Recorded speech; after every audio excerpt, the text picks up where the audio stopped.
sempre attratto sia dall'estetica dei tiri, ma allo stesso tempo anche dalla difficoltà. Sono una persona abbastanza competitiva, sia con gli altri ma anche con me stesso, e questo tiro qua rappresentava tutte e due le cose.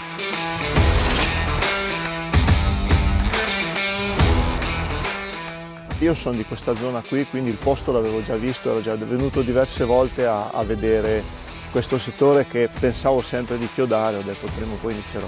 Poi quando abbiamo deciso di fare la guida nuova ho detto va, forse è giunta l'ora di iniziare a chiodare. Chiodando inizi a vedere le cose con dei punti di vista diversi, vedi delle linee che prima vedevi in un modo, le vedi diversamente. Calandomi diverse volte ho iniziato a decifrare anche questa linea che è la cura, ho capito che potevo provare a chiodare e a tirare fuori questa linea. L'idea di provare la cura è iniziato ad autunno dell'anno scorso, quindi autunno 2020. Sono venuto un giorno a provarlo, il posto mi è piaciuto veramente molto, il muro è fantastico, la linea è bella e ho continuato a provarlo.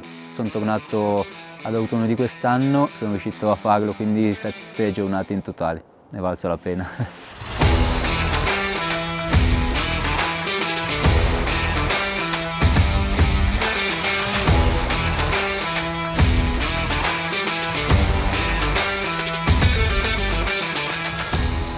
Il nome La Cura, due cose semplicemente, la cura che ci ho messo per tirar fuori questa linea e la cura è un pezzo di Battiato, credo uno dei cantautori più importanti italiani. Mi piace sin da quando ha tirato fuori i primi pezzi. Io ho abbinato la cura della roccia col suo pezzo. Chissà cosa penserebbe se sapesse che c'era una via col suo nome e anche cosa penserebbe se sapesse che io non la conoscevo.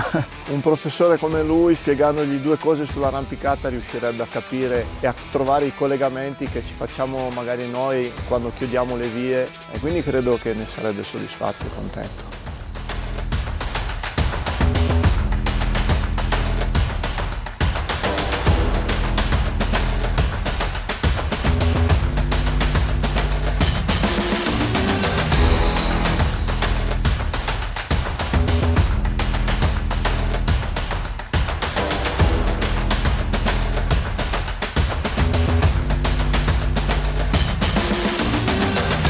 Diciamo che è un tiro appunto leggermente strapiombante, poco oltre la verticale, ed sei sempre preciso sui piedi, ma comunque le prese bisogna stringerle dall'inizio alla fine senza riposi, molto intenso e non lascia margini di errore. C'è stato tanti anni un po' di persone che sono venute a provarlo, quando è arrivato Marcello sono venuto con lui qualche volta e ero molto soddisfatto di vedere scalare in quel modo, con una bella continuità quasi sin da subito, una persona su un muro con dei movimenti che io avevo già immaginato, no? E quindi vedi un po' il realizzarsi della tua opera. Ecco.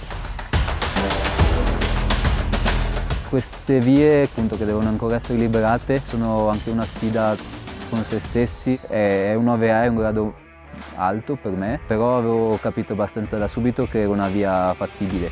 Poi comunque da lì a arrivare a concatenarla, arrivare a chiuderla è ancora un passo in più e devi appunto avere determinazione a metterci tempo e energie nel progetto. Sono caduto più volte proprio all'ultimo movimento, l'ultima presa della sezione dura, e questo ha messo ancora più soddisfazione quando sono finalmente riuscito a fermare l'ultima presa sul bordo e poi a mettere insieme gli ultimi movimenti fino in catena. Soddisfazione nel riuscire a finire il progetto, ma anche proprio piacere nello stare in questo luogo, a scalare e stare all'aria aperta.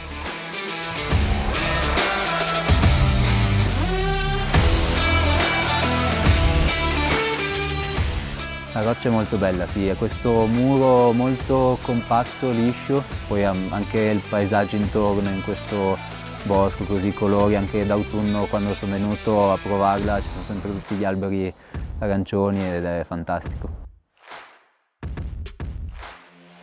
Io vengo dal mondo delle gare, sono nato lì, sono cresciuto lì, però diciamo che quando riesco, quando ho tempo, mi piace tantissimo anche arrampicare fuori, sulla roccia. Sulla classica domanda se sia più bello uno o l'altro, alla fine sono due cose diverse ed è anche il bello un po' dell'arrampicata. Mi restituiscono emozioni diverse, l'arrampicata in gara appunto mi dà più adrenalina, la competizione con gli altri, con me stesso. Su roccia ricerco di più il piacere di per sé della scalata, di stare all'aperto, di stare in mezzo alla natura, magari di passare le belle giornate con gli amici. La mia speranza è che Olomouc entri un po' di più nel giro dell'arrampicata, visto che di roccia ce n'è in giro da chiodare. Speriamo che in un futuro diventi un piccolo posto di arrampicata e di arrampicatori, con cura di cura.